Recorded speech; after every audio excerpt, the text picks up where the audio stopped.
գումար բավականին բուռն էր։ Եվրանեստի խորհրդանական վեաժողով, ԵԱՀԿ խորհրդանական վեաժողովում զարգացումներ, դրան մի քիչ ավելի առաջ նախորդող եւ վերջապես բյուջեի քննարկումները ազգային ժողովում։ Սկսենք բյուջեից, այնուհետև անցնենք միջազգային անցուդարձին եւ հետո սիրով կպատասխանենք ձեր հարցերին։ Բյուջեն, որը ներկայացել է, կարող ենք վստահաբար կոչենք ձախողումների ամփոփման բյուջե, կառավարության վարած խայտառակ տնտեսական քաղաքականության արդյունքում, երբ արտածին դրական գործոնները վերացան կամ նվազեցին, մասնավորապես խոսքը վերաբերվում է ռուս-ուկրաինական պատերազմով պայմանավորված դրական ազդեցությանը տնտեսական, մենք տեսնում ենք, որ տնտեսական աճը գահավիժեց 5.2-5.4%-ի միջակայքում, այն դեպքում, երբ կառավարությունը խոստացել էր բարենպաստ պայմանների դեպքում 9%, իսկ սովորական պայմաններում 7%։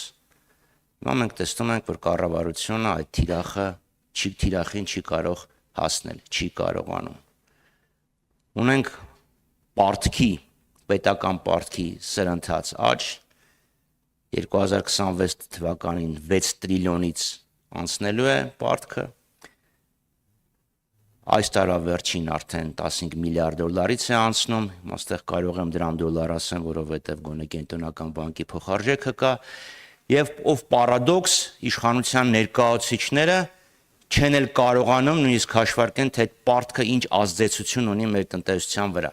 որքան կլիներ տնտեսական աճը, եթե պարտքը լիներ սովորական միջին ինչ-որ մակարդակի վրա, որովհետև եթե 5.2-5.4% է աճը,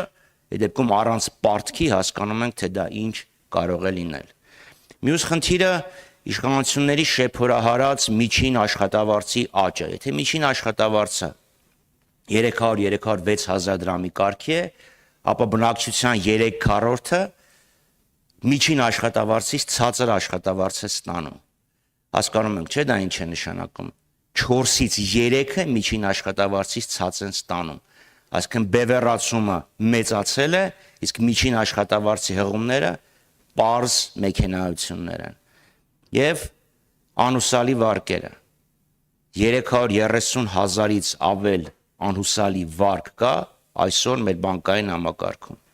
Չեմ կարող ասել քանի վարկառու կա, բայց 330 հազար անհուսալի վարկ կա։ Փոքր վարկերը, եթե 17 թվականին ընդհանրապես 46 հազար էին, ապա 25 թվականին արդեն մոտ 4 անգամ ավելացել են։ Դա բարեկեցության անկման ամենամեծ ցուցանիշներից է։ Մյուս քաղաքական ուղերձը դա պաշտպանական ոլորտի հատկացվող բյուջեի նվազեցումն է, եւ դրան էլ ավելացնենք Նիկոլ Փաշինյանի քաղաքական հայտարարությունը բյուջետային ուղերձի ժամանակ։ Մենք մարտունակ բանակ չենք կառուցելու, մենք կառուցելու ենք պաշտպանունակ բանակ։ Հիշեցնեմ, որ 2020 թվականին պատերազմը սկսելուց մի քանի օր առաջ կառավարությունը հանրայնացրեց այսպես կոչված Հայաստան 2050 վերափոխման ռազմավարություն, որտեղ հպարտորեն կառավարությունը խոստանում էր կերտել մեկ շնչի հաշվով աշխարհի ամենամարտունակ բանակը։ Ինչ է նշանակում մեկ շնչի հաշվով, իհարկե գիտությանը, բնությանը եւ մարդկությանը հայտնի չեն, բայց ամեն դեպքում իրենք հպարտորեն մարտունակ բանակ էին խոստանում կառուցել։ Հիմա խոսում են պաշտպանունակ, որ հանկարծ որևէ մեկը չմտածի, բա որ եթե հանկարծ մեկ էլ կարող է սահմանից մի քիչ են կողմ մարտական գործողությունների մեջ ներգրավի մեր բանակ, օրինակ Նիկոլ Փաշինյանը այլևս Ղազախստան կարող է բանակ չուղարկի, հիշեցնեմ, թե ինչ փառահեղ օպերացիա կազմակերպեց, երբ ինքը ԵԱՏՄ-ի, ուրեմն պաշտպանության խորհրդի նախագահն էր։ Եվ Արցախի հարցը Նիկոլ Փաշինյանի հերթական հայտարարակ հայտարարությունները Արցախի վերաբերյալ, որ Արցախը թոք էր, Արցախը ֆեյք էր, եւ հենց այդ նույն օրերին, նույն վայրկյանին Ադրբեջանում դատախազը Արցախի ղեկավարության համար պահանջում է ցմահ ընդհուպ մինչև ցմահ դատապարտում եւ մինչև 20 տարի դատապարտ, ուրեմն 20 տարվա ժամկետ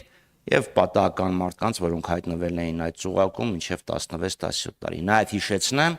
որ Նիկոլ Փաշինյանը ինքը Արցախի վերածննդի հրապարակում հայտարարել էր, որ Հայաստանն է Արցախի հանրապետությունում ընտրությունների լեգիտիմության երաշխավորը։ Իսկն ինքը խղճի խայտ չի զգում, ինքը պատասխանատվություն չի զգում այդ ամեն ինչի հետ կապված։